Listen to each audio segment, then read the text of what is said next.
I've had the pleasure of working with Artpack to develop a Kumiko set, so a kit to introduce you to the principles and the basic ideas of Kumiko work.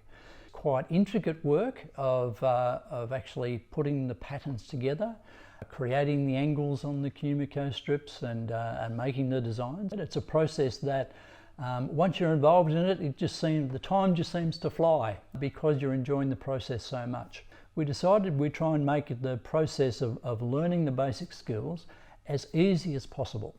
And I suppose my education background came into play here. So what we've managed to put together is a set of jigs that are the basic jigs to create the angles that are needed for many of the simpler Kumiko patterns, and also to put together a set of Kumiko strips which, when utilised, create the Asanoa pattern. It's one of the most commonly used patterns that people start off in learning the Kumiko journey. I will take you through the process of using the jigs and also understanding how the angles work and how the pattern comes together.